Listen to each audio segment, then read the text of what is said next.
Okay, Rabbi, let's get started. We're at the two dots on Daf Kuf Samech Ches Amid Aleph, and we're learning. Thank you so much, Cyril. Pleasure.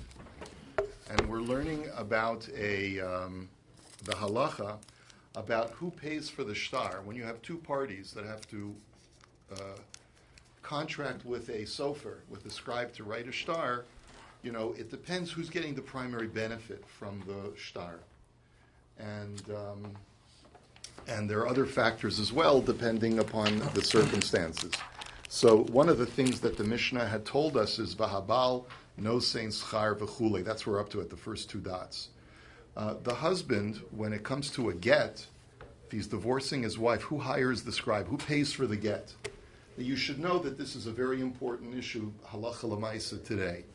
Because a lot of times this becomes a sticking issue. Because a get is not inexpensive. It's not expensive, but I know, for example, in Toronto, they charge very little. I think it's $700 Canadian. They're thinking about raising it to $700. I think it's maybe only $500 or $600 now. In Montreal, it's $1,000. In other batei din, it's more than that in the U.S. So.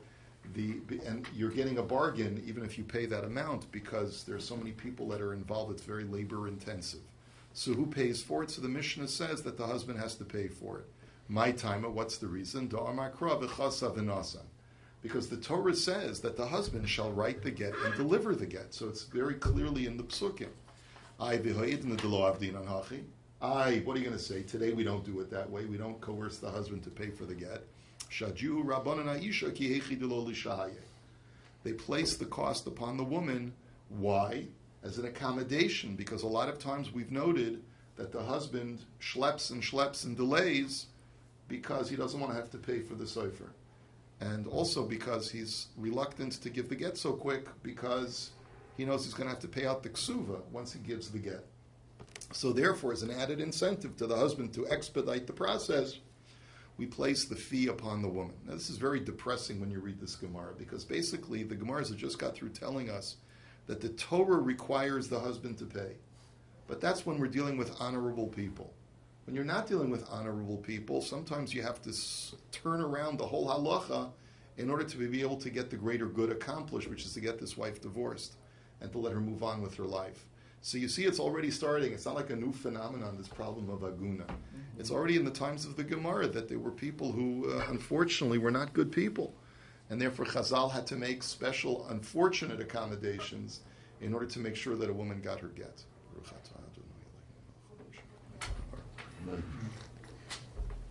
I think what typically happens today is that the Beis Din asks the parties to split the cost. That's typically what takes place today. You have to go through the poskim. But I know that's what the practice is in many batei din. The Mishnah had said when it comes to assuming the cost of the loan document, the promissory note, who pays for the sofer's fee? The borrower, the debtor pays for the fee. So the Gemara says, Pshita. Shouldn't that be obvious? What do you need the Mishnah to tell you? The whole benefit of this loan is for the borrower. Shouldn't that be obvious? The Gemara says, Lo tzricha be'iska. Not necessarily. We could be talking about a case where the lender is getting benefit because part of this loan is as a business investment. If you recall, that was the way we said that you're allowed to lend someone money and get a return on it as if 50% of it is a business investment and 50% is a loan. So in the case of writing up an ISKA document like that, you could have thought that the lender should have to kick in for that because he's getting benefit as well. Kamash Malan, that since the primary benefit is for the borrower and the investor, then he has to cover the whole cost. Then the Mishnah had said that as far as a sale document, let's say a bill of sale, so who pays for that? It's the buyer because he's getting the primary benefit of purchasing the item. So the Gemara says, Pshita, shouldn't that be obvious as well? No. Lo tzricha b'mocher sadeo mipnei ra'asa. What if a person is selling a piece of property that is distressed, meaning that it's been on the market for 6 months, can't find a buyer. Finally, this guy comes along and he says, you know what? I think you, the seller, should hire the sofer because I'm doing you a favor by taking this off your hands. Kamash Malan, the Mishnah says, no. The buyer always pays because in the end, owning real estate is a good thing. It's a beneficial thing. Ein kosvin shtari erisin v'chulei. So when it comes to writing the Tanoim document, which guarantees at the time of erisin what each side of the family is going to be bringing into the chassan and kala, ultimately the benefit is to the chassan, who's the provider of his new family, and therefore whatever gifts are being given to him are recorded in a shtar. He has to pay for that because he's the beneficiary. So the Gemara says, Pshita, isn't that obvious? No. He says, no, the Chiddush is that even though the chassan is a big Talmud Chacham, and so it's a hugely prestigious and privileged thing for the shver to be able to have this, the best boy in the yeshiva, right? Takes out the garbage. Ah. You were at the Pirkei Avos. Okay. So, so anyway, so you might have thought that it's a big privilege for the shver to marry his daughter off to this young man, and so therefore maybe the shver should write up the shtar tanoim and pay for that. No, kamash malan, that even then the chassan has to assume that cost. Ein kosvin shtar arisus v'kablanus v'chulei. So here too, the Gemara is going to ask, this is obvious. What's the case? The Mishnah had said that if a person is a sharecropper and he guarantees a certain acreage or a certain amount of produce for the landowner, then this contract has to be paid for. The cost of the contract drawing has to be paid for by the sharecropper and not by the landowner. So here too, the Gemara says, isn't that pshita? Isn't that obvious? The primary benefit is going to the sharecropper. Lo tzricha bebura. And the Gemara says, no, it's not obvious. You know why? Because there are certain instances where the contract is structured in such a way where the sharecropper does not have rights of benefit for 1 or 2 seasons, and only maybe after the first or second year does he have the ability to get any benefit. So you might have thought in that kind of situation where, at least in the short term, he's not getting any benefit, maybe the landowner should have to pay for the kick-in for the contract. Kamash malan, that he doesn't. Ein kosvin shtari berurin elamidah shneim v'chulei. And then the Mishnah had said that when 2 claimants come to court and over a dispute, the shtar berurin, the court document, is drawn up by a sofer that is paid for by both parties. So first of all, we have to clarify, what is this shtar berurin? What kind of document are we talking about? So my shtar berurin, hasahacha targimo, shtari ta'anasa. In Bavel, we translate it as the claim documents. In other words, the court would like both claimants to have a list of their claim, of their legal claim, drawn up in a text so that it can be referenced by the claimants and by the court over the course of the hearing. So that's what the definition of shtari berurin are, a statement of claim. Okay? So Rav Yirmiyah bar Abba Omar zeh bora lo echad v'zeh bora lo echad. Rav Yirmiyah bar Abba says that's not what it means. It means what we commonly call a zabla beis din. That sometimes a beis din is fixed, that the 3 dayanim of the city are Rabbi X, Y, and Z. But sometimes you can create an ad hoc beis din where each claimant chooses a rabbi and the 2 rabbis choose a third party. Whenever you want to constitute an ad hoc beis din of this nature, this is the document that needs to be drawn up by the claimants to say that this is a duly constituted beis din, and that's the shtar that we're dealing with in our mission. Reb Shimon Gamliel Omer Lishneim Kosvin Shnayim Shnehem Kosvin Shnayim Lazeh Ba'atzmo V'Lazeh Ba'atzmo. Reb Shimon Gamliel says, I hold that I disagree with the Tanakama who says that there's only one document that's drawn up for both claimants. I instead maintain that there are 2 documents, 2 identical documents. Actually, they're not identical. If we're going to learn that a shtar berurin refers to the first explanation that we gave in the Gemara, that each one's claim is written down in text, textually in these documents, so the halacha is that each claimant gets a piece of paper separately with his claim, and the other claimant gets his separate piece of paper with his claim. So obviously you're hiring a scribe to do more work, and so each party has to pay a little bit more.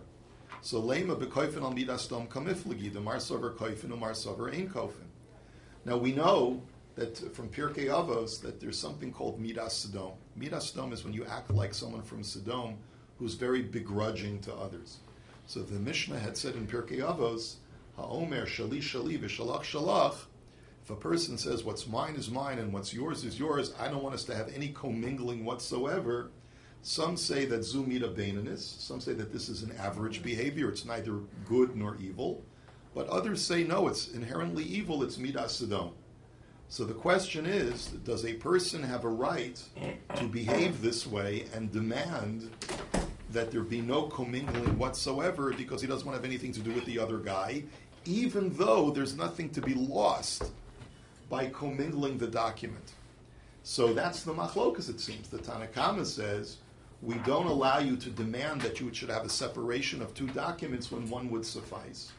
And Rav Shimon Gamliel says that even though it's frivolous and it's midas adom and it's begrudging and it's petty, nevertheless we will accommodate a person who says, I don't want any commingling of documents. I want him to have his document and I'll have my document and I'm willing to pay more. And we accommodate such a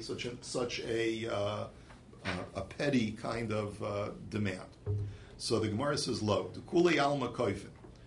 So the Gemara says, no. Really, in a situation where the claim is just petty, then we would not accommodate such a petty demand. But the hacha in the time of the Shimon Gamliel, the Amar Lei lo nichalit tiyabi zuchusach gabi zuchusi the dames aloi ki arya arva. He says, but here Rabbi Shimon Gamliel feels that there's a legitimate argument for a claimant to say that I want our documents to be separated.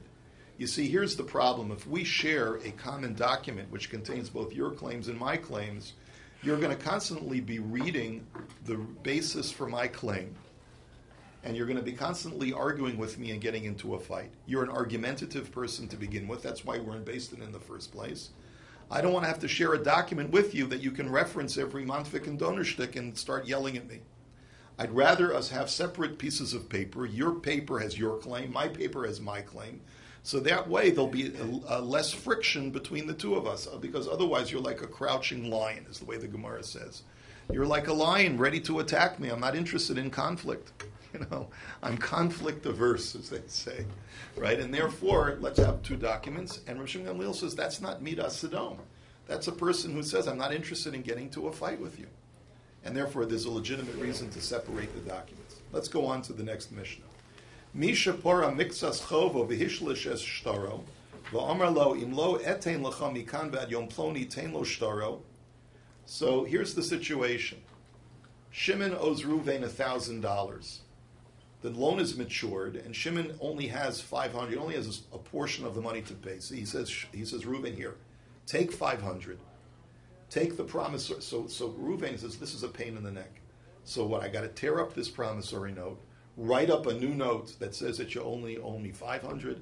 I don't want to hire a new sofer. This is onerous. So Shimon says, you're right. Here, why don't we do this? Let's find a guy who has an escrow. Basically he'll act as an escrow company for us. Let Levi hold the note for you, and my guarantee to you is that I will pay you the balance of the loan in 30 days. And if I don't come in 30 days, I hereby give permission for Levi to give you back the original promissory note, and you can collect the whole thing again. That's what he says. So now the question is, let's say the 30 days arrives. Shimon hasn't paid back the debt. Does Levi surrender the note to Reuven or not? Was Shimon serious or was he not serious? So Rabbi Yossi Omer Yitain, Rabbi Yehuda Omer Lo Yitain. Rabbi Yossi says surrender the document to Reuven, and Reuven can now use it to collect the full amount again, right? And Rabbi Yehuda says no, he should not surrender it because we don't take Shimon seriously. No one in their right mind would say even though I've paid you half of the debt, you can recollect the whole thing. Would it be ribis anyway? No? What? Wouldn't it be ribis? Oh, so that's a very good question. Would it be ribis? So we know certainly technically it's not ribis because that was not part of the original stipulation. So midiorais, it's certainly not ribis. So the question that you're asking is maybe it's ribis derabanan because lamaisa I borrowed 1,000 and I got to pay back 1,500. So it could be that maybe not, because the way that we interpret it is since there's no document that states that Shimon is paying back more than he borrowed, maybe we view what Shimon is saying is basically I'm going to give you a gift of 500. Basically stretched me. So anyway, but that's But that's the machlokas. The Gemara here doesn't get into the ribis issue, right? So the question only is, do we give back the promissory notes to the creditor or not? The Gemara now says, "B'may kamif lagi Rabbi Yossi Sover asmachta kanya, Rabbi Yehuda Sover asmachta lo kanya." The machlokas is that when a person makes a guarantee based on a condition that he never thinks is ever going to have to, will never come true. So do we take him seriously or do we not take him seriously? And Rabbi Yossi says we take his word seriously, even though he never conceived that he would have to come through on it, because he never thought that the condition would be fulfilled. We nevertheless obligate him. And Rabbi Yehuda says no, because we know for a fact that he never anticipated that this would come to fruition. Therefore, we don't require him to follow through. And this is a big machlokas that's discussed in Bava Basra extensively. We've seen it already. Amar Rav Nachman, Amar Rabbi Baravua, Amar Rav Halacha Rabbi Yossi. So these Amoroim say that we paskin like Rabbi Yossi that asmachta is kanya, that it is binding. And kiyasu lekami de Rabbi Ami Amar Lahu v'chimeyachash Rabbi Yochanan Nelamdenu Parmishanu Shnia Halacha Rabbi Yossi Ani Ma'ama Esen. When they asked Rabbi Ami, he said, "Listen, you can't ask me to paskin because my Rebbe Rabbi Yochanan said multiple times already that we paskin like Rabbi Yossi that an asmachta is binding." However, the Gemara says ve'ein halacha Rabbi Yossi. Despite that, the halacha is not like Rabbi Yossi and asmachta lo kanya, that we don't take a person seriously when he never anticipated that he would have to follow through. Rabbi, could you just explain again what's an asmachta? It's a guarantee that a person making the guarantee never expects that he'll have to fulfill. So it's not like a netter that he made. He's not making a netter, he's making a business contract. He's making a contract essentially stating that I hereby guarantee that by such and such a date I will give you back your promissory note. If I haven't paid you back the debt. It's not a netter, it's a business contract. And he gives instructions to the escrow company to do that. The question is, do we take him seriously or not? And so the answer is, it's a machlokas. Okay. The Mishnah now says, Mi shenimchak shtar chovo, ma'amid alav edim ubalifnei beisdin, va'osin lo kiyum. Let's say a person's shtar has erased. The text of the shtar has been erased out. We know that there's some text here, but it's not really that legible. And the Gemara will have to talk about the legibility of the text. He brings the shtar to Beis Din. The Beis Din clearly sees that there used to be something here, but it's really hard to make out. So what the person who holds the note, the creditor, has to do, he wants to get a new note written. So what he has to do, he has to bring the original Eidim, and the Beis Din will write him a new piece of paper. And what they'll write is as follows: Ish Ploni ben Ploni, Nimchak Shtaro Biyom Ploni, Uploni Eidim. He says, on such and such a date, this man came before us. He brought his witnesses, and their names are such and such, and we, the Beis Din, ratify that this man has a legal claim against his debtor, according to the terms of the original promissory note. The Gemara now says, Tanu Rabbana, Ezehu Kiyuma. So, what is the text of such a ratifying document? They write, B'mosav tlasa havina anu ploni uploni uploni, hotzi ploni ben ploni shtar machuk lefanenu b'yom ploni b'yom ploni uploni uploni edav. So basically the text is, when we were a duly constituted Beis Din, we, the undersigned, they write their names, a man who's the creditor, and we write him by name, presented an erased shtar, and so and so and so and so are his witnesses, and it's dated such and such a date. Now, there's an addendum that is optional, says the Brisa. V'im kasav bo hus kaknu le'edusun shal edem v'nimtzeis edusun mechuvenes gova ve'ein tzarech lahavi raya v'im lav tzarech lahavi raya. The Brisa says that if added to that text, the Dayanim write, we cross-examine the witnesses, we verify that this debt is a real debt, and then they sign it. So then this creditor can now take, this is a very powerful note, because he can take it to any Beis Din and collect immediately without any further investigation.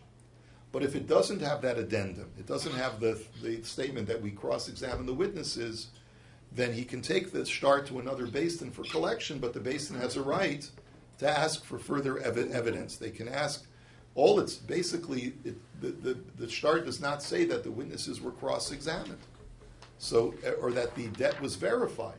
So therefore, a responsible basin would say, well, let's get your original item to come back, and let's have them verify, and let's cross-examine them. Okay. The Brisa continues and it says, Nikra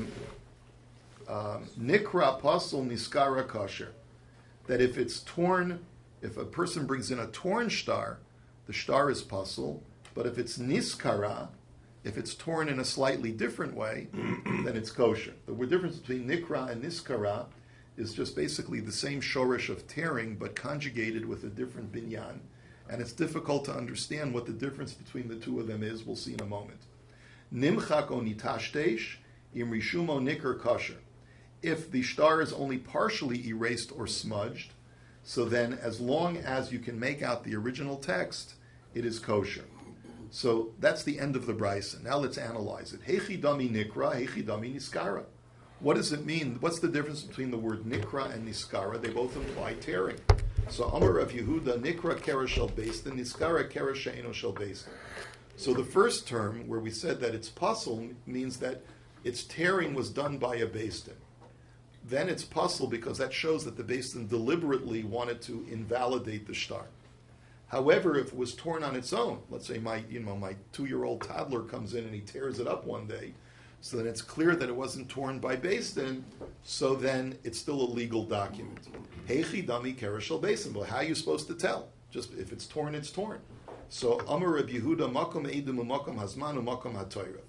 So Rabbi Yehuda says a beis din very deliberately tears, or probably more accurately does a cutting with a knife, is they cut through the names of the witnesses, they cut through the date, and they cut through the substantive information in the shtar, like the amount that is owed. Okay? So when they cut through specifically those parts of the shtar, you can tell that it was deliberately invalidated by a beis din. But if it's not that way, so then it's still a legal document, just that it got torn. Abaya Omar Shesi Va'erev. And Abaya says no, that the way that a beis din tears a document is they take an X-Acto knife and they make a big X through it. By the way, that's how we do gittin today. When a man delivers a get into his wife's hands, as soon as the get is legally delivered, she gives back the document to the beis din, and the beis din takes an X-Acto knife and they make a big X through it. And the reason why they do that is to prevent a husband from reusing the get for another wife with the exact same name. Wow. Which, like we learned in Maseches Gittin. So then you may have a question. Well, if that's the case, then what evidence does she have that she was divorced? The answer is the beis din gives her a letter of receipt saying that on such and such a date, this woman was legally divorced from her husband, and that's what she presents when she wants to remarry. That's what she keeps, or she keeps both? She doesn't keep the get. The beis din keeps the get, the X'd out get, and she just gets to keep her letter. So the Gemara now says, Hanohu, now a story. Hanohu arvoi da'asulu pumpadisa da'avaka ansi arasa di inshi. So there was once a story where, one period in history in Pumpadisa, the Arabs were getting powerful, they were getting violent, and they were forcefully confiscating people's property. And in the course of confiscating their property, at the tip of the sword, they also made them give up their deed, so that they could become the new owners without any contest. So Asum Ravasayu Lekamei de Abaya, Amrulei Lech Samar Shtori Velichtav Lon Mar Shtor Achrina Alei the mitnis chad naktinon chad biyada. So they said to Abaya, listen, Rebbe, here's our deed. The Arabs are coming. We're scared that they're going to confiscate our land and confiscate our deed. Do us a favor, write us a new deed, so that in the event they confiscate the old deed, at least if we become ascendant once again and we're able to reinstitute our rights, we can go to the people who bought the land from the Arabs and take it back as rightfully ours. So Amar Lahu, my Abid Lahu, the Amar Rav Safra, Kosvin Shnei Shtaras al Sada Echas, Dilma Tarif Ahadar Tarif. So Abaya says, I'd love to help you guys, but I can't, because Rav Safra already paskin that a person may not hold two deeds on the same property. Now, why is that? So the reason is because let's say I purchase a property from Yenim, and he gives me a deed to the property. But let's say then now his creditor comes along that he owed money to, the seller owed money to, and he seizes, he confiscates the property from me legally. well, I now have legal recourse because I can take my deed that he gave me. This is now worth, this piece of paper is worth cash. I can go back to the seller and say, hey, you sold me a property, your creditors took it away from me, pay me back for what I bought it for. Here's my deed. So if that were to happen and I have two deeds, then guess what? I can collect twice. So therefore, Chazal made Rav Safra says, we don't allow a person to hold two deeds to the same property. So Havu Katar delay, but they were hakin Abaya a Chinik. They said, Rebbe, listen, what are we supposed to do? So Amar Le Lasafri Zil Ksoiv Lahu Hu Al Hamachak Ve'edav Al Hanir de Puzzle. So Abaya says, okay, listen, they're not going to let me go with this. So he told his sofer, write the shtar in such a way where the deed will be puzzle to use. But at least they'll think that they got a good second deed. And how did he say to do it? He said, write the text on the top part of the shtar, then erase it, and write it over again. And then have the witnesses sign on the bottom, which is virgin cloth, which has not been erased. If you recall, we learned before that if the text is on an erased portion and the witnesses are signing on a virgin portion of the cloth, it's not enforceable because obviously something's fishy over here. But at least do it that way, so then at least they'll be placated and I'll be able to move on. So Amar Le Rav Acha Bar Minyum Le Abai V'Dilma Rishumo Nicker V'Tanya Nimcha Go Nitash Leishim Rishumo Nicker Kasher. But Rav Acha thought that Abai was telling him, write the original text of the deed, then erase it and write it again. The problem is that the Brisa said that as long as the original text is legible, it's usable as a shtar. And maybe it won't be erased well, and therefore the original text will be legible. So you'll have the original text written on virgin cloth, and you'll have the witnesses on virgin cloth, and they'll be able to use it as a shtar for collection. So, Amar Le, mi kamina shtar ma'alya, aleph beis ba'alma ka'amina. So Abai said, you didn't understand. I wasn't saying to write the original text of the deed, erase it and write it again. I was saying write gibberish, write just aleph beis letters, right, as the first layer, erase that, and then write the text of the deed on top of that. So even if you can make out some of the erased letters, it's gibberish. So the witnesses who signed on that on the bottom part, which is clean, unused cloth, will not be able. This will not be an enforceable shtar. Tana Rabbana. Harei Shabava Amar Avad Shtar Chovi, Afal Pi Shamru Edem Anu Kasavnu V'Chasamnu V'Nasananu Lo Ein Kos V'Lo Asashtar. So the Brisa says something that's very logical. It says, up until now we've been talking about a guy who comes to Beis Din with an illegible shtar, a torn shtar. What if a guy comes with no shtar? He says, I lost it. I don't know what happened to it. I lost it.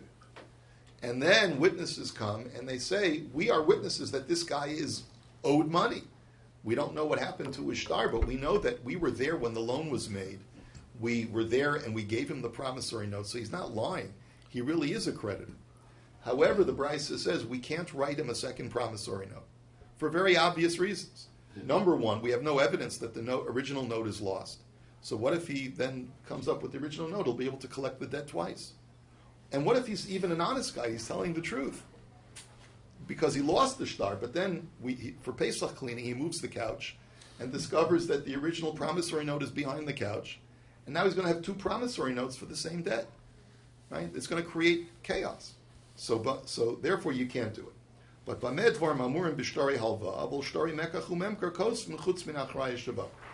that's only true when it comes to promissory notes. But when it comes to deeds of sale, documents that record a sale, that if a guy says, listen, Rabbi Sai, I lost my deed of proof of purchase from the seller, please write me a new one because I'm scared that his creditors are going to come seize the property and I won't have any evidence that I paid money for this. So that we will write. The only thing that we won't allow is that on the second deed, we won't write the warranty in. Because again, we're worried that if he has two deeds with two warranties, he can collect from the seller twice. So we will write him a second deed, but we won't allow him to have the warranty written in the second deed. But at least proof that you purchased it, you will have. If the property gets confiscated, though, then you're out of luck, right? You're out of luck because there's no warranty recorded in the second deed. But at least this deed will help you to at least show that you're the owner, that you're the current owner of the property. so that if some oisvarf wants to come along, some third party wants to come along and stake a claim, at least now you have a deed that says that you're the owner. Okay, now Rav Shimon Gamliel Omer, Afshtori Mekachu Memkar Ein Kosven.